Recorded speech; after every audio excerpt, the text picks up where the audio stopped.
Hello കൂട്ടുകാരെ, good morning. എല്ലാവർക്കും സുഖമല്ലേ? ഞാനേ ഇന്ന് എൻ്റെ അടുക്കളത്തോട്ടത്തിലൊന്ന് കടന്നു വന്നതാണ്. അപ്പോൾ ഇന്ന് ഉച്ചയ്ക്കൊരു തോരനില്ല. എന്നാൽ ഇവിടെ നിന്ന് കുറച്ച് അച്ചിങ്ങാപ്പയർ പറിക്കാമെന്ന് വെച്ചു കേട്ടോ. അച്ചിങ്ങാപ്പയർ പറിക്കാൻ വന്നപ്പോൾ ഒരു പപ്പായ പഴുത്ത് കിടക്കണം, അതും പറിച്ചു കേട്ടോ.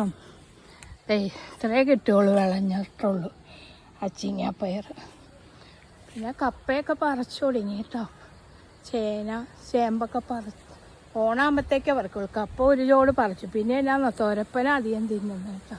എന്തായാലും തുരപ്പനും വേണ്ടേ ഭക്ഷണം. എലിയുടെ ഭയങ്കര ശല്യമാണ് പറമ്പിൽ. അപ്പം ഞാൻ കുറച്ച്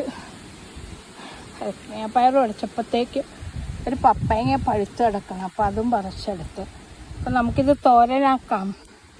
ഓക്കെ, എല്ലാവർക്കും ബായ്.